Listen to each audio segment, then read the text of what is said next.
Hello दोस्तों, कैसे हो आप सभी। जैसा कि आप सभी को पता है कि मैंने एक माँ भंडारा चला रखा है एसएससी सीजीएल का टेस्ट का। एसएससी सीजीएल के टेस्ट का 34 डे 34 मॉक, 34 डे 34 मॉक। और आज इसका जो है वो थर्ड क्लास में करा रहा हूँ। आज इसका डे 3 है, मतलब तीसरे नंबर की आज अपन क्लास करा रहे हैं। मैंने क्या बनाया था कि 34 दिन बाकी रह गए थे, तब 34 डे 34 मॉक, और आज इसकी थर्ड क्लास है। ठीक है, तो सारी की सारी क्लासेज की मैंने प्लेलिस्ट बना रखी है, जाके देख लिया करो। सुबह मैं कराता हूँ एसएससी जीडी का, मॉर्निंग में क्या करा रहा हूँ एसएससी जीडी के लिए। यहाँ पे भी डेली मॉक टेस्ट सीरीज चल रहा है सुबह मॉर्निंग में, ठीक है। और इवनिंग में किसका करा रहा हूँ एसएससी सीजीएल का, एसएससी सीजीएल का, ठीक है मेरे भाई। तो दोनों की दोनों क्लास ये लेना बहुत ही कंपलसरी है। इन दोनों क्लासेस के बाहर सवाल आपको कहीं नहीं मिलेगा, क्योंकि मैं इतने सवाल यहाँ करा दूंगा कि बाहर से आने का कोई चांस ही नहीं रहेगा। ठीक है, हर एक टॉपिक के, हर एक चैप्टर के मैं हर एक टॉपिक के सवाल उठा के लेके आऊँगा। ठीक है, और चैनल पे नए आए हो तो सब्सक्राइब जरूर कर लेना। ठीक है, तो करते आज का अपना सेशन स्टार्ट और चलते पहले क्वेश्चन पे। आज आपको बहुत सारे अच्छे अच्छे क्वेश्चन मिलेंगे। ठीक है, तो करते पहला सवाल। पहला सवाल आपकी कॉपी पर ये रहा। क्या बोल रहे हैं सवाल में, एक समचतुर्भुज की एक भुजा 13 है, इसका एक विकर्ण जो है डायगोनल जो है वो 10 सेंटीमीटर है, तो समचतुर्भुज का क्षेत्रफल क्या होगा, रोम्बस का एरिया क्या होगा। अब सबसे पहले आपको तो एक चीज़ याद रहनी चाहिए कि विकर्ण 10 है, एक विकर्ण 10 है, दूसरा विकर्ण अपने को निकालना है। रोम्बस का क्षेत्रफल क्या होता है, half into D1 into D2, और D1 और D2 क्या है, डायगोनल है, विकर्ण है। क्या है, डायगोनल है, विकर्ण है। अब पहला विकर्ण अपने को 10 दे रखा है, आपको पता है 5 12 13 का ट्रिपलेट होता है, 5 12 13 का ट्रिपलेट होता है। अब पहला विकर्ण इसकी जगह अपने को 10 दिया है, तो इसकी जगह क्या हो जाएगा मेरे दोस्त, 24 नहीं हो जाएगा। तो पहला विकर्ण आ गया 10, दूसरा विकर्ण आ गया 24। तो क्या करना है, वैल्यू उठा के रखनी है, हाफ गुणा में 10। क्या करोगे, यहाँ पे वैल्यू उठा के रखनी है, हाफ गुणा में 10 और इंटू में 24। क्या करोगे, हाफ इंटू में 10 और इंटू में 24। ठीक है, तो यहाँ से क्या निकल के आएगा, यहाँ से निकल के आएगा, काट दो इसको, 12 बार काट दो तो कितना निकल के आया 120। तो 120 इसका बिल्कुल करेक्ट आंसर है, कोई दुनिया की ताकत नहीं रोक सकती। ए ऑप्शन 120 इसका बिल्कुल करेक्ट आंसर है। ठीक है मेरे भाई, अच्छा सवाल है, अच्छे से चीज़ों को समझना। डायगोनल कैसे निकालते हैं, ये 5 12 13 का ट्रिपलेट होता है। तो जो ट्रिपलेट बनेगा वो 10 24 26 का बनेगा। किसका बनेगा, 10 24 26 का बनेगा। एक डायगोनल 10 है तो दूसरा कितना आ गया 24। फॉर्मूला क्या होता है रोम्बस के एरिया का, half into D1 into D2। ठीक है मेरे भाई, चले नेक्स्ट सवाल पे। आया समझ में, पल्ले पड़ा कुछ। मेरे सवाल एक भी नहीं है, सारे के सारे सवाल एसएससी सीपीओ के जो लास्ट बार पूछे गए थे, 21 में तो हुआ नहीं था, 20 का पेपर है। ठीक है, मतलब लास्ट ईयर का मान सकते हो इसे। ठीक है मेरे भाई, चले नेक्स्ट सवाल पे चलते। ठीक है, क्या बोल रहे हैं नेक्स्ट सवाल में। नेक्स्ट सवाल, अलजेब्रा के मैंने जो क्लासेस ली है अलजेब्रा की, उससे बाहर आपको एक भी सवाल देखने को नहीं मिलेगा। अगर आपने अलजेब्रा की क्लासेस नहीं ली है तो मेरे भाई सच्ची जाके कह रहा हूँ कि 8-9 क्लासें मैंने कराई है, उन 8-9 क्लासों को अगर आपने ले लिया तो दुनिया का ऐसा कोई सा सवाल नहीं है जो आपसे नहीं होगा अलजेब्रा का। ठीक है मेरे भाई, अब इस वाले सवाल में आप देखो, 5√5x³ माइनस का 3√3y³ और भाग दे रहा है ये √5x माइनस √3y, और इसकी वैल्यू अपने को बतानी है कि 3a + b माइनस √15c की वैल्यू क्या हो जाएगी। तो a की वैल्यू क्या आ जाएगी यहाँ से 5, b की वैल्यू कितनी आ जाएगी 3, और c की वैल्यू कितनी आ जाएगी √15। अब आप बोलोगे भाई कि ये वैल्यू कैसे निकल के आई, तो आपको इसका फॉर्मूला पता है a³ माइनस b³ का। तो मैं लगा के देख लेता हूँ, ये √5 का क्यूब, √5x का क्यूब, ठीक है, ये माइनस √3y का क्यूब। इसका फॉर्मूला क्या होगा, √5 माइनस का ये x और ये y, ठीक है, √3y, और इधर क्या निकल के आ जाएगा 5x का स्क्वायर, ये 3y का स्क्वायर, और ये प्लस में √15xy। तो यहाँ से वैल्यू क्या क्या आ गई निकल के, ये 5 आ गई निकल के a की वैल्यू, b की वैल्यू कितनी निकल के आ गई 3 निकल के आ गई, और c की वैल्यू कितनी निकल के आ गई √15। क्योंकि इनके साथ जो वैल्यू आएगी ना, x² के साथ a जुड़ा हुआ है, मतलब a की वैल्यू कितनी आई फॉर्मूले से 5 आ गई, b की वैल्यू कितनी आई 3 आ गई, और c की वैल्यू कितनी आई √15 आ गई। तो ये वैल्यू a से आई, ये a, ये b, और ये माइनस का आएगा। ठीक है, और ये c की वैल्यू आ गई। ठीक है, उठा के रख दो इसके अंदर, तो 3a कितना हो जाएगा 15, ये प्लस में 3 क्योंकि माइनस का है, और ये माइनस में कितना है यहाँ पे, ये प्लस का ही आएगा, ठीक है। ये रूट का 15 और रूट का 15 कितना हो जाएगा, ये ओनली 15 हो जाएगा। अरे रूट 15 इंटू रूट 15 कितना होता है, ओनली 15 ही तो होता है। तो यहाँ से कितना निकल के आ जाएगा, 15 से 15 उड़ गया, कितना आया आंसर, कितना आ गया 3 निकल के आ गया आंसर। तो इसका आंसर कितना हो जाएगा 3, इसका बिल्कुल करेक्ट आंसर है ऑप्शन नंबर ए। ये अलजेब्रा की मैंने सारी की सारी क्लासेज में, आप प्लेलिस्ट खोलना, ये वाले सवाल मैंने 5th या 6th नंबर की क्लास है अलजेब्रा की, उसके अंदर करा रखे हैं। 5th या 6th नंबर की, आई थिंक 6th नंबर की क्लास है, उसके अंदर मैंने ये वाले सवाल करा रखे, कंपेयर करने वाले सवाल। उसमें फॉर्मूला नहीं लिखेंगे, एक बार अगर आपको ये वाली ट्रिक समझ में आ गई ना तो आप डायरेक्ट सवाल में वैल्यू निकाल सकते हो। तो प्लेलिस्ट में जाना, अलजेब्रा खोलना, उसकी 6th नंबर की क्लासेज लेना, ठीक है। ये चीज़ें आपको ऐसे समझ में आ जाएगी चुटकियों में, 1-2 सवाल देखोगे तो आपको रिवीजन हो जाएगा, ठीक है। चले नेक्स्ट सवाल पे चलते हैं। नेक्स्ट सवाल क्या बोल रहा है, देखो DI भी लेके आया हूँ मैं, क्या बोल रहा है इसमें बोला है अपने को वर्ष 2015 में किसी आइसक्रीम फ्लेवर की लोकप्रियता को दर्शाता है, ये पूरा का पूरा DI, ठीक है। 2015 में वनीला फ्लेवर की कुल बिक्री 3300 रुपये थी, तो चॉकलेट फ्लेवर की कुल बिक्री कितनी है। देख लो, आइसक्रीम के भी सवाल पूछे जा रहे हैं। वनीला की कुल बिक्री है 3300 रुपये, वनीला कितना परसेंट है, 16.5%, तो 16.5 की वैल्यू है मेरे भाई कितनी, 3300, कितनी है 3300 है। एक पॉइंट हटा दो, ये जीरो लगा दो इधर आगे, तो एक की वैल्यू कितनी आ गई 165, 165 इंटू 2 कितना हो जाएगा 330 हो जाएगा, ठीक है। तो ये कितनी वैल्यू आ गई इसकी निकल के 200 आ गई एक की वैल्यू। आपने को क्या बोला है चॉकलेट फ्लेवर, तो चॉकलेट फ्लेवर कितना है 25.8, तो 25.8 की वैल्यू कितनी आ जाएगी, ये आ जाएगी मेरे पास 5160। तो इसका करेक्ट आंसर क्या हो जाएगा 5160, बी ऑप्शन है इसका बिल्कुल करेक्ट आंसर है 5160, ठीक है। तो इसका करेक्ट आंसर कितना आ जाएगा 5160, इसका बिल्कुल करेक्ट आंसर है। आसान सा DI था, मेरा सवाल नहीं है, CPO के सवाल है सारे के सारे, मैं नहीं बना के लेके आया हूँ, ठीक है मेरे भाई, मैं बस करा रहा हूँ सवाल। क्या बोल रहा है नेक्स्ट सवाल में, बहुत अच्छा सवाल है, ध्यान से सवाल को समझना। एक व्यक्ति मॉल के निकट सड़क पर खड़ा है, ठीक है, मॉल होगा, सड़क पे खड़ा है, देख रहा है मॉल को, मॉल से 1425 मीटर की दूरी पर स्थित है, ठीक है। सड़क से मॉल के शीर्ष को इस प्रकार देखने में सक्षम है कि उसके और मॉल के बीच स्थित पेड़ शीर्ष मॉल के साथ दृष्टि रेखा में है। मतलब क्या हो गया, ये मॉल है, यहाँ से कोई आदमी इसको देख रहा है, ठीक है, डायग्राम सही बनाने दो, यहाँ से कोई आदमी इसको देख रहा है, ठीक है, और इसी के बीच में एक पेड़ है। तो जो इसका टॉप फ्लोवर है और इसका टॉप फ्लोवर है वो एक सीध में है बिल्कुल, ये इन दोनों को एक साथ देख पा रहा है। आई चीज़ समझ में कि आप यहाँ खड़े हो, ठीक है, ये आप हो, ठीक है, यहाँ पे मैं डायग्राम बना देता हूँ कि ये आप हो, आपकी आंखें जो है इस पेड़ को और इस मॉल के टावर को एक साथ देख पा रही है, इनके शीर्षों को, टॉप फ्लोर को, ठीक है। अब यहाँ से इनका रेशियो क्या क्या दिया है, पेड़ की ऊंचाई 10 मीटर है, ये कोई भी एंगल थीटा होगा ये इन दोनों के लिए बराबर होगा, ठीक है। व्यक्ति से 30 मीटर की दूरी पर स्थित है, ये 30 मीटर की दूरी पर स्थित है, मतलब ये रेशियो कितना आ गया 1:3 आ गया। अगर ये एंगल थीटा दोनों के लिए सेम है और ये रेशियो 1:3 है, तो इस पूरे का भी 1:3 होगा, कितना होगा 1:3 होगा। और अपने को मॉल की ऊंचाई निकालनी है, इस 3 की वैल्यू अपने को 1425 दी हुई है कि ये दूरी जो है पूरी वो 1425 है, मतलब 3 की वैल्यू 1425 है, 3 की वैल्यू 1425। तो मेरे दोस्त 1 की वैल्यू अपने को निकालनी है, तो 1 की वैल्यू कितनी आ जाएगी, भाग 2 3 चौक 12, 2 बज गया, 3 7 21, 1 बज गया, 3 5 15, 475 मीटर इसका बिल्कुल करेक्ट आंसर है, ऑप्शन नंबर ए 475 मीटर इसका बिल्कुल करेक्ट आंसर है। ध्यान से चीज़ों को समझना, दोबारा समझा रहा हूँ, प्रैक्टिकल है यार, तो प्रैक्टिकल करके भी देख सकते हो आप, ठीक है।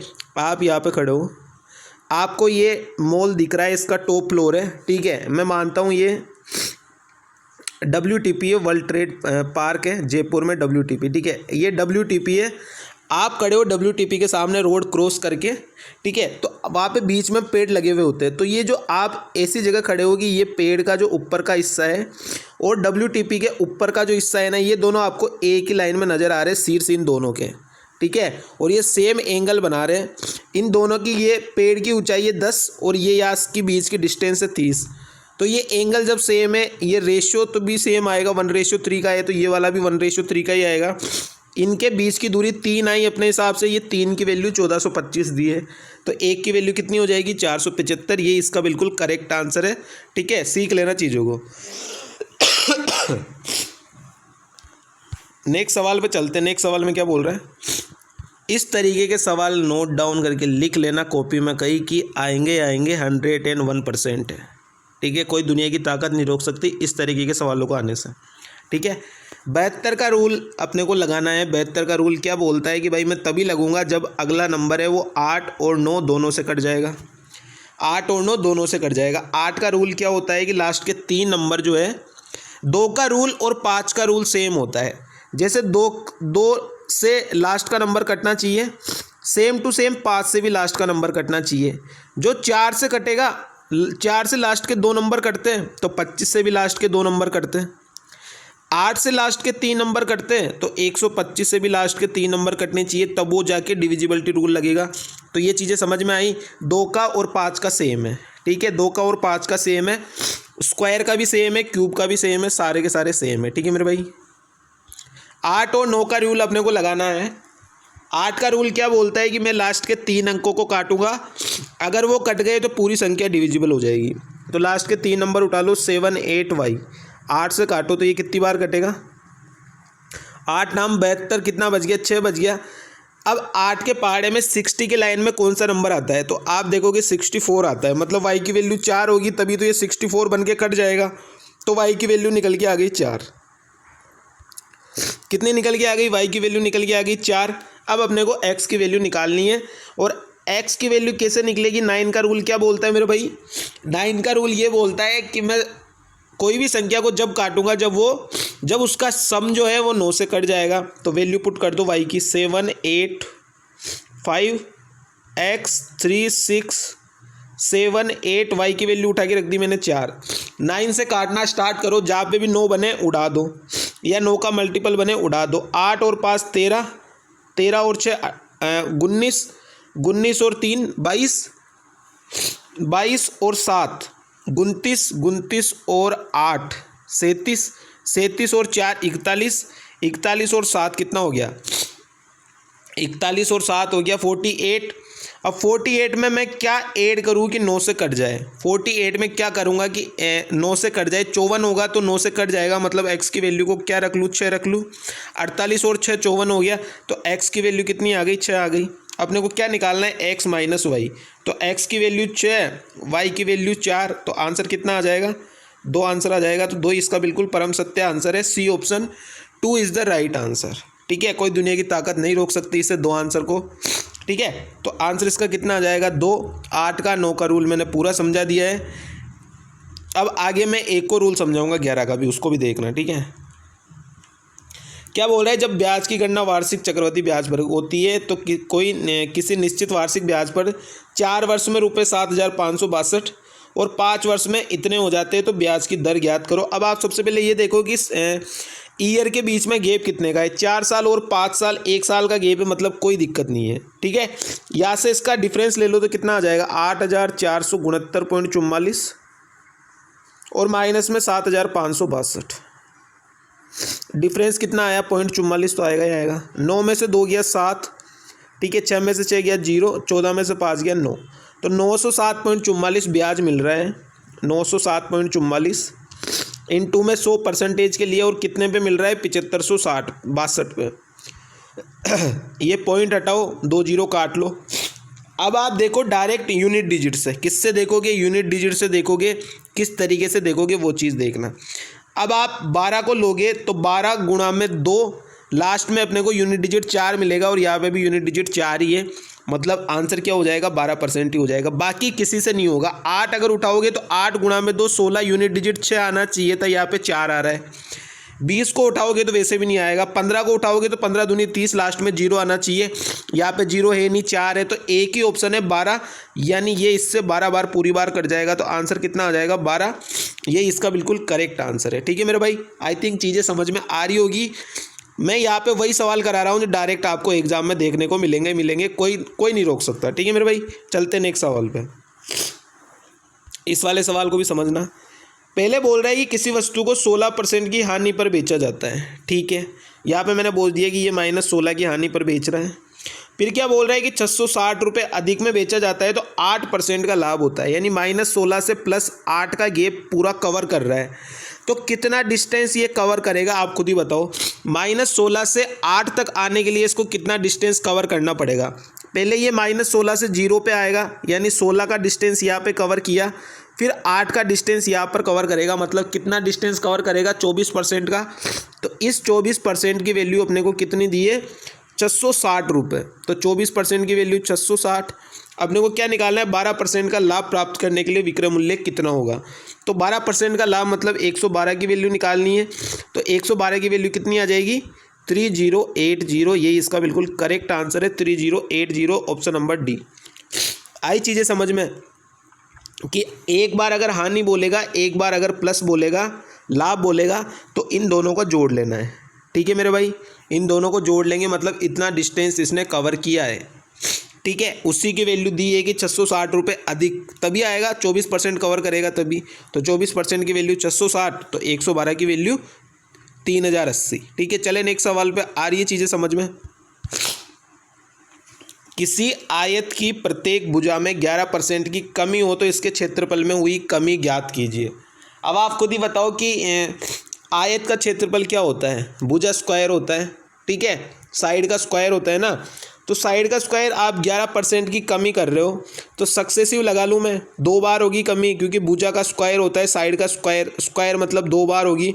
तो 11 + 11 माइनस में 11 गुणा में 11 डिवाइड बाई 100, तो कितना आ जाएगा 21 - 1.21। अब ये 21 माइनस होएगा तो 79 ही बचेगा। तो एक ही ऑप्शन है 20.79, ये इसका बिल्कुल करेक्ट आंसर है 20.79%। ठीक है मेरे भाई, तो आंसर कितना हो जाएगा 20.79। ये इसका बिल्कुल करेक्ट आंसर है 20.79%। ठीक है, इसके क्षेत्रफल में कितने की कमी होगी 20.79% की। चले नेक्स्ट सवाल पे चलते हैं। नेक्स्ट सवाल में क्या बोल रहा है, चीज़ों को ध्यान से समझना। कलर चेंज कर लूँ क्या, दिल वाला कलर ले लेता हूँ, रेड। ठीक है, ए और बी किसी कार्य को 10 और 15 दिनों में कर सकते हैं। ये ले लिया मैंने ए, ये ले लिया मैंने बी। ये कर रहा है 10 दिनों में, ये कर रहा है 15 दिनों में। एलसीएम ले लो 30, इफिशिएंसी कितनी आ गई 3 और 2 आ गई। बोला बोला दोनों एक साथ मिलकर 2 दिन तक काम करते हैं। 2 दिन तक काम करेंगे, 5 की इफिशिएंसी से तो 10 काम हो जाएगा, 10 काम पूरा हो गया। उसके बाद बी के स्थान पर सी आ जाता है। अब 20 काम बच गया और बी के स्थान पर सी आ गया। बी काम कर रहा था, बी हट गया। अब बी के स्थान पर सी आ गया और काम जो है अगले 3 दिनों में पूरा हो गया। अगले 3 दिनों में काम पूरा हो गया, हो रहा है अगले 3 दिनों में काम पूरा, मतलब क्या आ गया, यानी टोटल इफिशिएंसी कितनी चाहिए 6/2/3, 6/2/3 चाहिए इफिशिएंसी भाई। 5 इन दोनों की इफिशिएंसी थी 5, इन्होंने 2 दिन तक काम कर लिया, तो 5 गुणा में 2 10 काम खत्म हो गया। अब कितना काम बचा 20 काम बचा। अब ये 20 काम हो रहा है 3 दिन में। तो 20 काम 3 दिन में कब होगा, जब ए और उसके साथ काम करने वाला जो सी आ रहा है उसकी इफिशिएंसी 6/2/3 होगी, तभी तो काम पूरा 3 दिनों में ख़त्म हो जाएगा। तो अब आप खुद बताओ कि यहाँ पे सी की ए की इफिशिएंसी है 3, ए की इफिशिएंसी है 3, तो 20/3 टोटल इफिशिएंसी थी, इसमें से 3 इफिशिएंसी है ए की, तो सी की कितनी बचेगी, सी की कितनी बचेगी, ये 3 × 9, तो 20 में से 9 माइनस कर दूंगा तो 11/3, और 11/3 ही बचेगी। ठीक है, देख लेता हूँ एक बार इंग्लिश में देख लेता हूँ सवाल कहीं गलत तो नहीं है। She works in place of B, work completed in next 3 days, in how many days she will alone complete the. ठीक है, 3/2/3 यानी 11/3 आ गई किसकी, सी की इफिशिएंसी आ गई 11/3। अब अपने को क्या बोला है कि सी उसी काम का 60% भाग कितने दिन में पूरा कर देगा। तो आप देखो यार, ये मेरे को तो नहीं लग रहा ये सही है सवाल। ठीक है, देखो 30 का 60% कितना हो जाएगा 18 काम को करना है 11/3 में। तो यार ये तो आ ही नहीं रहा मेरा, तो क्या सीन है इसका, देखता हूँ। देख मैं एक बार, 2 दिन तक काम कर लिया इन्होंने, बी के स्थान पर सी कार्य करने आ गया, तो नेक्स्ट काम जो है वो 3 दिनों में पूरा ख़त्म हो जाता है। ठीक है, 3 दिनों में काम ख़त्म होएगा तो इफिशिएंसी तो यही आएगी 6/2/3। ठीक है, अब इसमें से 3 अगर ए की है तो सी की तो 3/2/3 यानी 11/3 बचेगी ना यार। क्या दिक्कत है इस वाले सवाल में? शायद दिक्कत है, ठीक है। इस वाले सवाल को लास्ट में देख लेंगे अपन, ठीक है। ये कौन सा सवाल है? 10th पेज पे सवाल है, इसको लास्ट में देख लेंगे। एक बार इसको मैं क्लियर कर रहा हूँ, ठीक है। नेक्स्ट सवाल पे चलते हैं। इस सवाल को एक बार आते आते और देख लेंगे इसमें क्या दिक्कत है, ठीक है। नेक्स्ट सवाल पे चलते हैं, इसको लास्ट में देख लेंगे एक बार, ठीक है। नेक्स्ट सवाल क्या बोल रहा है? नेक्स्ट सवाल में अपने को बोला है कि ट्राइंगल है ABC, B और C समद्विभाजक O पर मिलते हैं और B और C का मान है 142। ये मतलब क्या हो गया कि ये अगर एक ट्राइंगल है, ये A है, ये B है, ये C है, तो B और C के समद्विभाजक O पर मिलते हैं। मतलब ये जो है ये O है बिंदु, इसकी वैल्यू दी है 142। 142 मतलब ये वाला ट्राइंगल कितना होता है? 90 + a/2। ये अगर ये एंगल A है तो ये 90 + a/2, मतलब अगर ये 142 है तो 90 + 52 है। अगर ये 90 + 52 है मतलब ये जो है इसका डबल होगा यहाँ पे, तो यहाँ पे आंसर क्या आ जाएगा? 104। तो आंसर कितना हो जाएगा मेरे दोस्त? 104 इसका बिल्कुल करेक्ट आंसर है, ऑप्शन नंबर C। क्या आंसर हो जाएगा इसका? 104 इसका बिल्कुल करेक्ट आंसर हो जाएगा, क्योंकि ये वाला जो एंगल होता है ये इस एंगल का आधा होता है और ये वाला एंगल कितना होता है? 90 + a/2, यानी 104 होगा तभी तो यहाँ पे 52 आएगा। 90 + a/2 तभी इस पूरे का मान कितना होगा? 142 होगा। तो आंसर इसका कितना आ जाएगा? 104 इसका बिल्कुल करेक्ट आंसर है, ठीक है। इस वाले सवाल में आ जाओ। इस वाले सवाल में क्या बोल रहा है? A और B किसी टंकी को 15 और 18 घंटे में भर सकते हैं। ये लिख लिया मैंने 15, ये लिख लिया मैंने 18, ठीक है। टंकी को भरने के लिए दोनों पाइप एक साथ खोले जाते हैं तो टंकी कितनी देर में भर जाएगी? एलसीएम ले लो 90, तो कितना आ गया? 6 और 5 यानी 90/11। 90/11 का मतलब क्या हो गया? 11 8 88 और 2/11 यानी कितना टाइम लगेगा? 8 से 2/11। कौन सा ऑप्शन है? ऑप्शन नंबर A इसका बिल्कुल करेक्ट आंसर है, 8 से 2/11। मेरा एक भी सवाल नहीं है, सारे के सारे सवाल एसएससी सीपीओ के हैं, शिफ्ट 1 के 23 नवंबर के 2020 के, ठीक है मेरे भाई। चलते नेक्स्ट सवाल में क्या बोल रहे हैं। इस वाले सवाल को देखना क्या बोल रहा है, बड़े ध्यान से सवालों को समझना। PA और PBO केंद्र वाले वृत्त के बाह्य बिंदु P से खींची गई दो स्पर्श रेखाएं जो A और B बिंदु पर इस प्रकार स्थित है कि APB 128 है, तो OAB का मान ज्ञात करना है, ठीक है। दो टेंजेंट A और B जो P पर जाके मिल रही है, ठीक है। ये मैंने बना लिया कि ये A और B पर जाकर मिल रही है, ये A है, ये B है और ये P पर जाके मिल रही है और इसका एंगल अपने को दिया है, APB की वैल्यू है 128। कितनी है? 128 है, ठीक है। अपने को बोला है ये केंद्र है O, तो ये वाला एंगल अपने को बोला है, ये वाला एंगल कितने का होगा। अब आपको यहाँ पे एक चीज़ समझनी है कि ये वाला एंगल बोले चाहे ये वाला एंगल बोले, एक बार कलर चेंज कर देता हूँ, चाहे ये वाला एंगल बोले चाहे ये वाला एंगल बोले, ये दोनों के दोनों एंगल जो है इसके आधे होंगे। 100 अगर ये मैं मानूँ कि ये थीटा है तो ये वाला एंगल कितना हो जाएगा? θ/2 और ये वाला एंगल भी कितना हो जाएगा? θ/2। तो इसमें चाहे OAB बोले चाहे OBA बोले, दोनों की वैल्यू कितनी आएगी? 128/2 यानी कितना आ जाएगा? 64 और 64 इसका बिल्कुल करेक्ट आंसर है, ऑप्शन नंबर D। चाहे ये वाला एंगल निकालने को बोले चाहे ये वाला एंगल निकालने को बोले, दोनों के दोनों एंगल जो होंगे वो इससे आधे होंगे। इस चीज़ ये जो प्रॉपर्टी है इसको याद रख लेना, बहुत अच्छी प्रॉपर्टी है। कम से कम CGL के अंदर अभी जो पेपर हुआ था इससे पहले 10 से 12 सवाल इस वाली प्रॉपर्टी पे पूछे गए थे, तो बहुत ही इंपॉर्टेंट प्रॉपर्टी है, ठीक है मेरे भाई। CPO में तो पूछा गया था, CGL की बता रहा हूँ मैं, ठीक है। तो चलते नेक्स्ट सवाल में क्या बोल रहे हैं। नेक्स्ट सवाल में बोल रहा है अपने को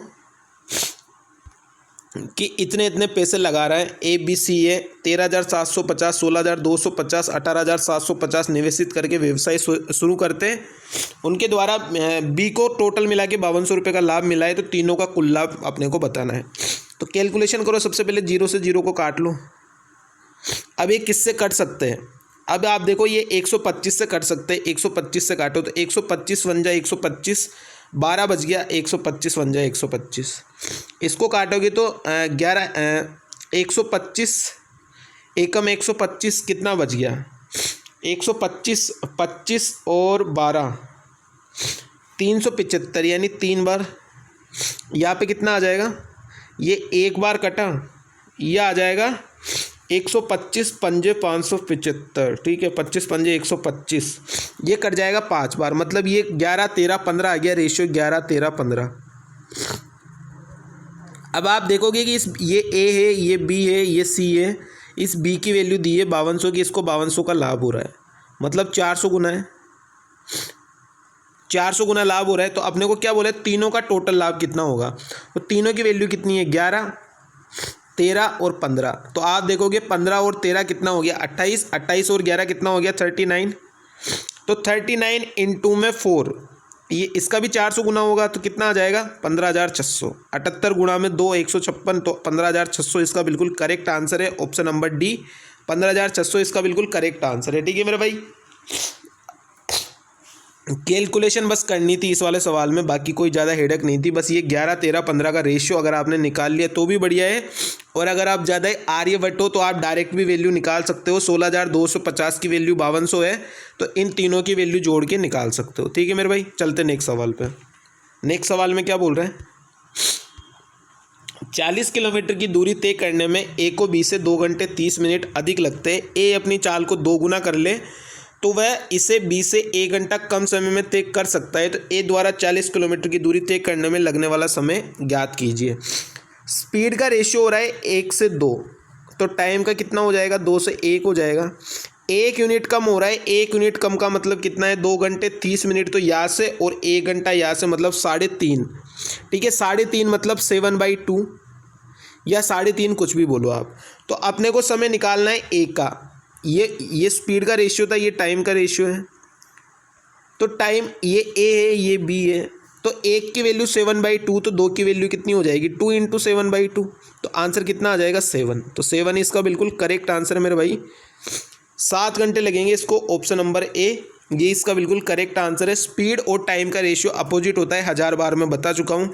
स्पीड अगर बढ़ाओगे तो टाइम कम लगेगा, स्पीड अगर कम करोगे तो टाइम आपको ज़्यादा लगेगा। ठीक है मेरे भाई, चलते हैं नेक्स्ट सवाल में। आसान सा सवाल था, हार्ड सवाल नहीं है, लेकिन इस वाले सवाल को बहुत इंपॉर्टेंट सवाल है, अब तक कई बार पूछा जा चुका है, कई बार। ठीक है, चलते नेक्स्ट सवाल में।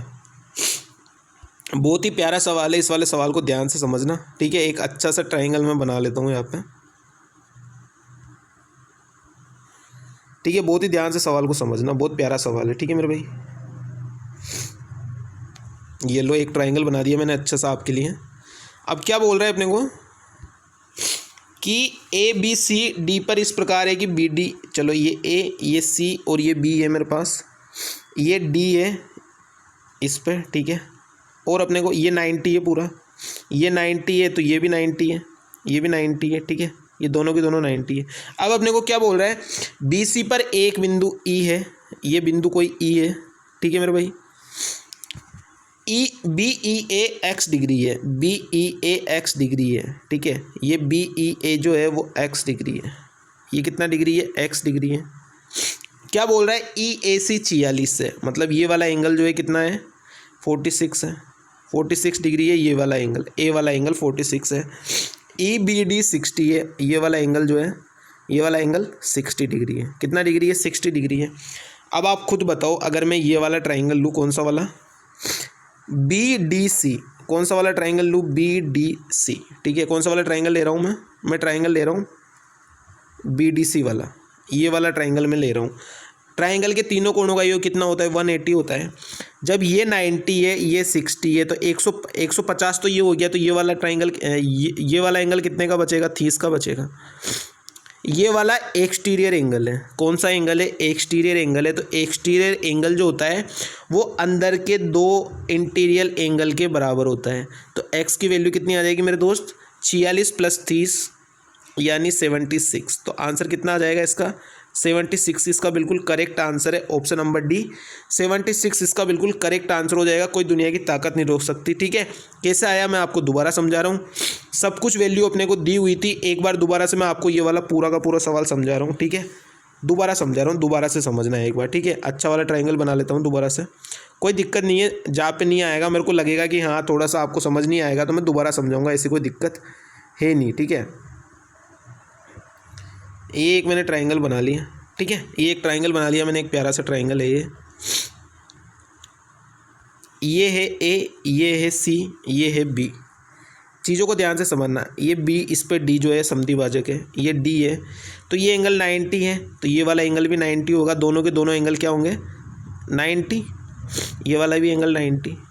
बी सी पर एक पॉइंट है ई, बी सी पर एक पॉइंट है ई, और अपने को क्या बोला है, बी ई ए जो है वो एक्स है, बी ई ए जो है वो एक्स है, ये एक्स डिग्री है, इसी की वैल्यू अपने को निकालनी है। और क्या बोला है अपने को, ई ए सी 46 है, मतलब ये वाला जो एंगल है, ये वाला एंगल जो है वो 46 है। कितना है मेरे दोस्त, 46 है, ये वाला एंगल 46 है, आई चीज़ समझने में। और ई बी डी 60 है, मतलब ये वाला एंगल जो है वो 60 है। अब आप खुद बताओ एक चीज़ कि अगर मैं बी डी सी को लूँ, कौन सा एंगल लूँ, बी डी सी को अगर मैं लूँ तो इसमें क्या होगा, इसमें डी की वैल्यू है 90, बी की वैल्यू है 60, तो सी की वैल्यू कितनी आ जाएगी, 180 माइनस में 150, तो सी की वैल्यू कितनी आ गई, 30 आ गई। सी की वैल्यू कितनी आ गई मेरे पास, 30 आ गई। अब आप खुद बताओ कि ये अगर एक्सटीरियर एंगल है तो एक्सटीरियर एंगल जो होता है वो अंदर के दो इंटीरियर एंगल के बराबर होता है, मतलब 46 और प्लस में 30, तो 46 और प्लस में 30 कितना हो जाएगा मेरे भाई, 76 हो जाएगा। तो यही मैं आपको बता रहा हूँ कि 76 इसका बिल्कुल करेक्ट आंसर है, ऑप्शन नंबर डी। आंसर क्या आ जाएगा, ऑप्शन नंबर डी इसका बिल्कुल करेक्ट आंसर है। आई थिंक चीज़ें समझ में आ गई होगी अच्छे से। चलते हैं नेक्स्ट सवाल पर। अब ये वाला सवाल समझो, क्या बोल रहा है सवाल में, ए की तुलना, ए बी की तुलना में 2 गुना कुशल है। ये ए है, ये बी है, ए जो है वो बी से 2 गुना कुशल है।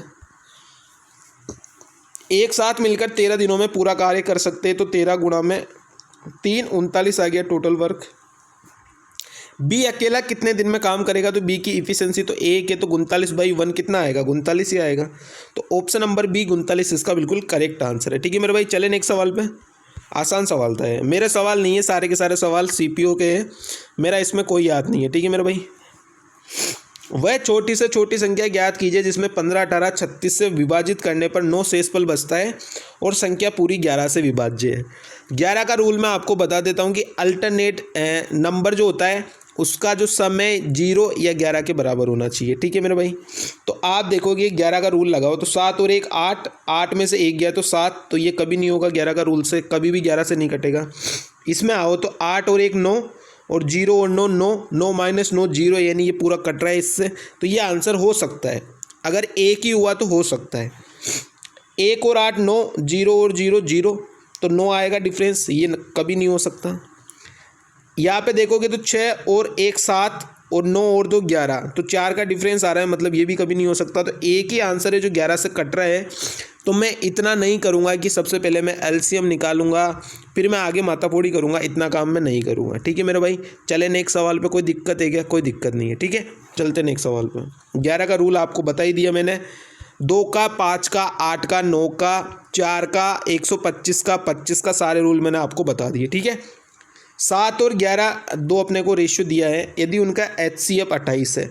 अब आप देखो 7 और 11 जो है वो को प्राइम नंबर है, और को प्राइम नंबर का HCF जो होता है वो 1 होता है, 1 की वैल्यू 28 है। तो अपने को क्या बोला है, दोनों संख्याओं के बीच का अंतर, तो अंतर कितना है, 4 का है, तो 4 की वैल्यू कितनी हो जाएगी, 28 दूनी 56 और 56 दूनी 112, तो 112 इसका बिल्कुल करेक्ट आंसर है, ऑप्शन नंबर सी। क्या आंसर हो जाएगा, ऑप्शन नंबर सी इसका बिल्कुल करेक्ट आंसर है। चलते हैं नेक्स्ट सवाल पे। नेक्स्ट सवाल में क्या बोला है, इस तरीके के मैंने बताया ना भाई कि अलजेब्रा में मैंने सब कुछ पढ़ा दिया है। आप प्लेलिस्ट खोलना और अलजेब्रा की क्लासें ले लेना, 8 से 9 क्लासेज है, आपको 8 से 9 घंटे लगेंगे, लेकिन आप पूरा का पूरा अलजेब्रा अच्छे से सीख पाओगे। ठीक है मेरे भाई, चलते इस वाले सवाल में क्या करेंगे, a² + b² + c² + 216 बराबर 12a + b - 2c। तो यहाँ पे क्या करना होता है, यहाँ पे इसको 2 के फैक्टर में तोड़ना होता है। 2 के फैक्टर में तोड़ेंगे तो यहाँ पे 6 से आ जाएगा, 6 भी आ जाएगा और 12c आ जाएगा, मतलब a की वैल्यू 6, b की वैल्यू 6 और c की वैल्यू 12 आ गई समझने में। तो यहाँ पे a की वैल्यू 6, b की वैल्यू 6, c की वैल्यू 12, तो उठा के रख दो, कितना आ जाएगा, a गुणा में b 36, यहाँ पे ये माइनस का है तो यहाँ पे माइनस माइनस प्लस कितना हो गया, 12 गुणा में 6 72, माइनस c गुणा में a 12 गुणा में 6 72, तो 72 से 72 तो कट गया। 36 का रूट कितना आ जाएगा, 6 आ जाएगा, तो 6 इसका बिल्कुल करेक्ट आंसर है, ऑप्शन नंबर डी। कितना आंसर है, ऑप्शन नंबर डी इसका बिल्कुल करेक्ट आंसर है। ये सब कुछ मैंने पढ़ा रखा है, सब कुछ, ये जितना भी अलजेब्रा के मैंने सवाल कराया ना, या आप कई भी सवाल देखते हो अलजेब्रा के, CPO CGL कई भी, CHSL CPO CGL MTS GD, इनमें जितने भी सवाल बने ना, आप किसी भी सवाल को उठा के देख लेना, और अलजेब्रा की क्लासेज जाके देख लेना, सारे के सारे सवाल आपको वहीं पे देखने को मिलेंगे, एक भी सवाल बाहर से नहीं आएगा। ठीक है मेरे भाई, चलते। ये आज के अपने सवाल थे, बहुत ही बेहतरीन सवाल थे सारे के सारे।